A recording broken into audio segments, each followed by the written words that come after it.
मित्रों नमस्कार। पावन ज्योतिष प्रपात यूट्यूब चैनल पर आप सबका स्वागत है। आज का टाइटल बड़ा ही महत्वपूर्ण है, बहुत ही डिमांडेड है, आपकी आशाओं अपेक्षाओं के अनुकूल है। टाइटल या शीर्षक का नाम है कुंडली में राहु की उत्तम स्थिति।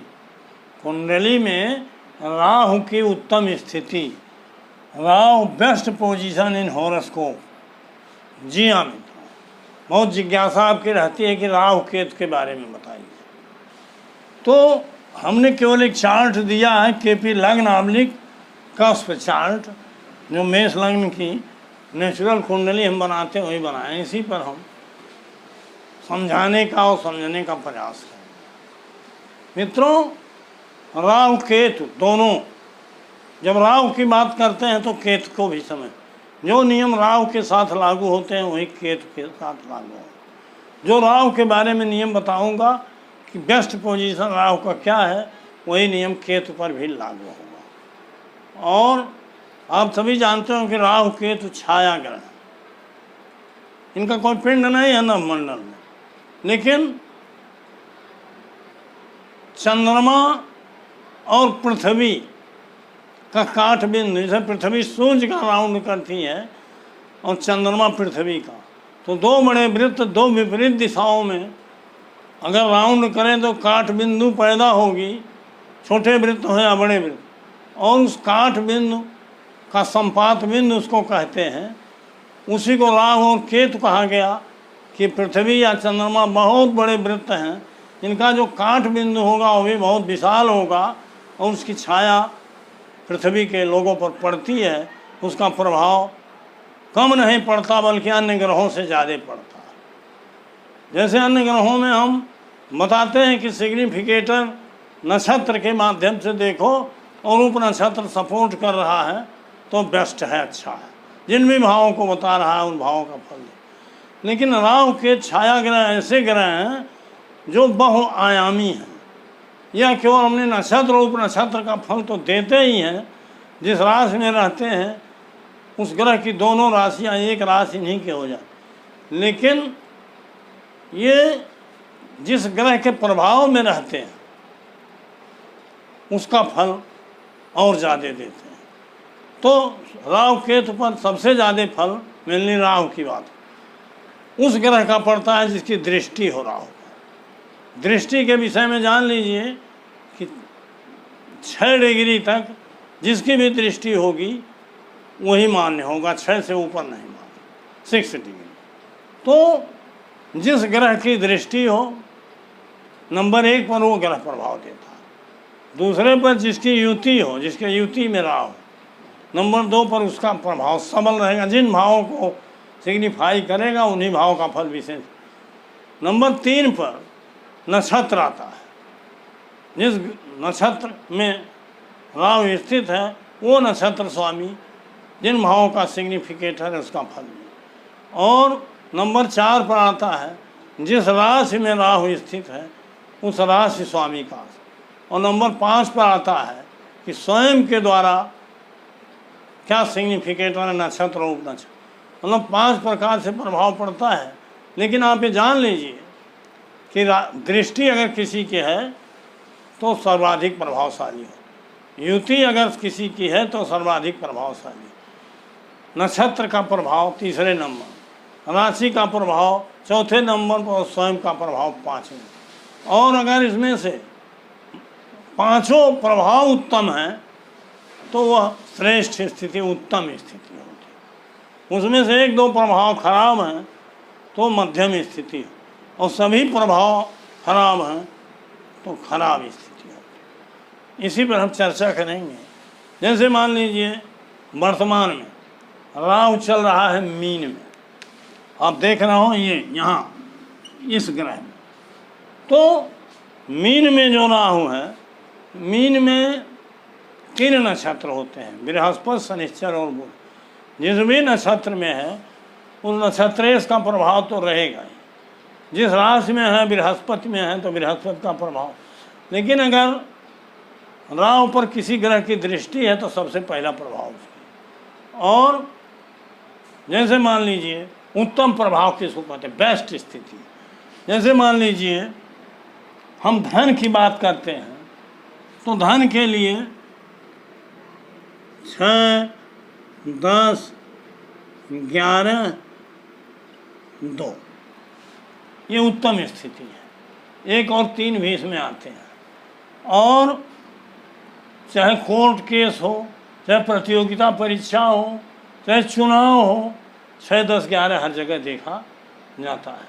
लेकिन अगर इन्हीं 6, 10, 11, 2 के विरोधी भावों की संख्या ज़्यादा हो किसी ग्रह में तो वह उत्तम स्थिति नहीं कहलाती। अर्थात 6 का विरोधी माने व्यय भाव 5वां, 10 का व्यय भाव 9वां और 11वें का व्यय भाव 10वां होता, लेकिन अच्छी स्थिति धन के मामले। और द्वितीय का व्यय भाव पहला, तो लेकिन कुंडली का 8वां और 12वां भाव ये प्रायः अशुभ हो। तो अगर अशुभ भावों का, विपरीत भावों का कॉम्बिनेशन बन रहा है, सिग्निफिकेटर है, तो वो ग्रह अच्छा नहीं है, उत्तम नहीं है। इसी तरह से उत्तम स्थिति तब होगी कि जब राहु पर ऐसे ग्रह की दृष्टि हो जिसमें धन चाहिए तो 6, 10, 11, 2 का। और अगर राजनीति में सफलता प्रधानमंत्री मोदी जी की तरह उच्च पदस्थ चाहिए तो उसमें 1 और 9 भी आ जाता है। 1, 9, 6, 10, 11 उसमें 2 जरूरी है। और संतान के लिए, संतान सुख कि संतान आगे निकलेगा, अच्छा होगा, तो 1, 5, 11 चाहिए। वैवाहिक सुख उत्तम होगा तो 2, 7, 11 चाहिए। बहुत लोगों को विवाह के सुख के बाद बहुत कुछ मिल जाता है, संतान के बाद बहुत, तो इस तरह से ये स्थिति रहेगी। लेकिन वर्तमान भौतिक युग में हम 2, 6, 10, 11 को मेनली जानते हैं। राजनीति का मामला है तो 1, 6, 9, 10, 11 चाहिए। पदोन्नति का मामला है तो 10, 6, 2, 11 चाहिए। ये उत्तम स्थिति है। अगर यह उत्तम स्थिति दृष्टि डालने वाले ग्रह में है तो ये भी उत्तम। फिर जिसकी ज्योति है, कोई राहु के साथ बैठा है, उसमें भी अच्छी स्थिति। जिसके नक्षत्र में है उसमें भी यही सब भाव आए हैं, और जिसकी राशि में है उसमें भी यही भाव आए हैं, और जिसकी स्वयं के द्वारा राशि और नक्षत्र के माध्यम से क्या, इस तरह से 5 स्थितियों में वही उत्तम माना जाएगा जिसमें सारे ग्रह शुभ फल दे रहे हो, जिसका प्रभाव ऐसा अन्य ग्रहों में नहीं देखा जाता। अन्य ग्रहों तो सीधा फंडा है कि किस नक्षत्र में है, किस भाव में है, कहाँ उसकी राशियाँ हैं, और बहुत सब लाड को सपोर्टिंग देखें। लेकिन ये बहुआयामी ग्रह है, इसी नाते इसकी उत्तम स्थिति रंक को राजा बना देती है और खराब स्थिति राजा को रंक बना देती है, गरीब बना देती है, दरिद्र बना देती है। अब एक उदाहरण हम देना चाहेंगे। बहुत से मित्र कहते उदाहरण बताइए। अभी हमने 8 तारीख को प्रधानमंत्री नरेंद्र जी मोदी जी की कुंडली का विश्लेषण किया है, और उसमें हमने चर्चा किया था कि गृह मंत्री अमित शाह का वर्तमान महादशा बृहस्पति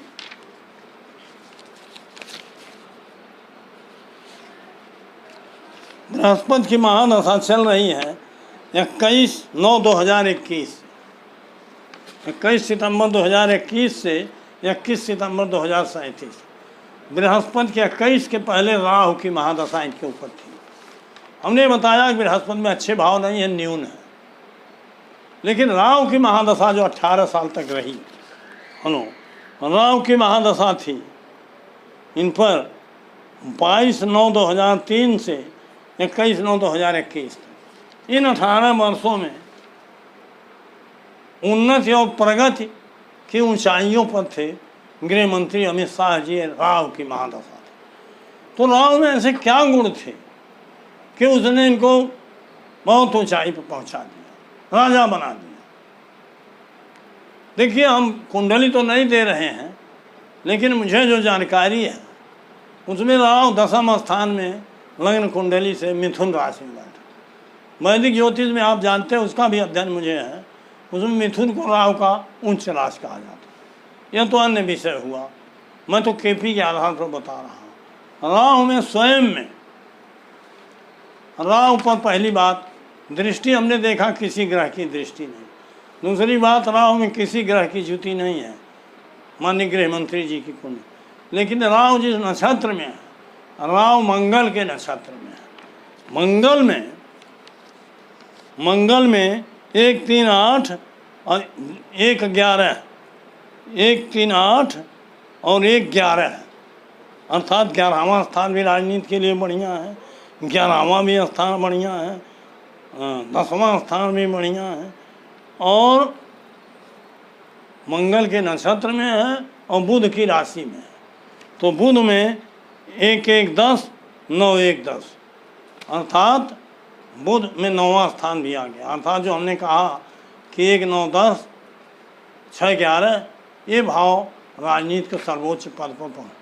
तो जिस राशि में बैठा है उनकी कुंडली में बुध की राशि में राहु है, और मंगल के नक्षत्र में मंगल में भी अच्छे भाव हैं, और मंगल और बुध के उप नक्षत्र स्वामी भी सपोर्ट करें। संयोग से किसी ग्रह की दृष्टि जुति नहीं है, इस नाते जो भी प्रभाव है सर्वोत्तम है, ये उत्तम स्थिति होती है। और बृहस्पति की दशा जो चल रही है माननीय गृह मंत्री जी पर, वो दशा अच्छी नहीं है, न्यून है। इसके लिए इन पर विस्तार से जानकारी के लिए आप लोग, जो हमने 1 जुलाई 2019 में एक कुंडली इनकी दिया था गृह मंत्री अमित शाह जी, उसको देख लीजिएगा, व्याख्या किया था आपने, एक वीडियो दिया था, और उसका शीर्षक है the analysis of home minister Amit Shah जीस हॉरोस्कोप। इसको मैं डिस्क्रिप्शन में लिंक में डाल दूँगा। तो इस तरह से हमने थंबनेल में भी डाला है कि अगर उत्तम स्थिति है जो हमने नियम बताया तो रंक को भी राजा बना दे, और इसके साथ दूसरा समझ लीजिए कि अगर खराब स्थिति है तो राजा को भी रंक बना, और मध्यम स्थिति है तो up down up down up down, ये चलता रहेगा। और राहु पर कई ग्रहों का प्रभाव लेके काम करता है, और एक प्रभाव नहीं, जैसे नक्षत्र में आया तो बस 2 भाव पूरा, जैसे मंगल का प्रभाव तो मंगल जिन जिन भावों को सिग्निफाई कर रहा है सबका प्रभाव, बुध कहें तो बुध के सब भावों का प्रभाव मिले पूरा, और राहु और केतु में भी यही फल आपको मिलेगा। इसी तरह से राजा से रंक और रंक से राजा बना दे। तो इन लोगों का भी प्रभाव जैसे कोई ग्रह राहु के नक्षत्र में है तो राहु जिन जिन ग्रहों का प्रभाव लेकर के फल दे रहा है, उन ग्रहों का पूरा प्रभाव उस ग्रह पर पड़ जाएगा। इस नाते जो चीज़ राहु और केतु में है वो अन्य ग्रहों में नहीं है, इनको छाया ग्रह ही नहीं माना गया, इनका प्रभाव सर्वाधिक था।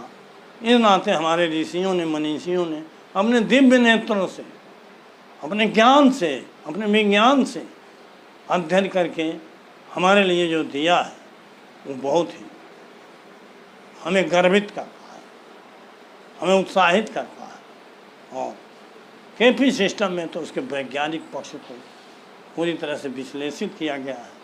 मैं प्रायः केपी से ही बात करता हूँ। तो मित्रों, हम जो बताए कि राहु की उत्तम स्थिति कुंडली में अगर हो तो रंक को राजा बना देता। तो कैसे उत्तम स्थिति होगी? जिन ग्रहों का दृष्टि, युति, नक्षत्र, राशि या स्वयं के द्वारा जो भी प्रभाव है सब उत्तम, वो मनोवांछित हो तो वह उत्तम स्थिति कहलाती है। उत्तम स्थिति की पूरी व्याख्या हमने किया है। तो बार बार और अंत में आज आग्रह करना भूल गया कि अगर मेरे चैनल को अब तक सब्सक्राइब नहीं किए हैं तो नीचे का सब्सक्राइब बटन दबा के सब्सक्राइब कर दीजिए, बेल आइकन ज़रूर दबा दीजिए, आल के बटन पर क्लिक कर दीजिए, लाइक और शेयर कर दीजिए तथा कुंडली वीडियो को पूरा देखिए, भगा के मत देखिए, और एक प्यारा सा कमेंट आप ज़रूर कीजिए। ये मेरा आग्रह है, इससे मेरा मनोबल ऊंचा होगा। तो अब वीडियो बंद करता हूँ। आज का टॉपिक है समाप्त, और फिर आगे एक टॉपिक लेके आऊँगा। बहुत बहुत धन्यवाद, हार्दिक शुभकामनाएं।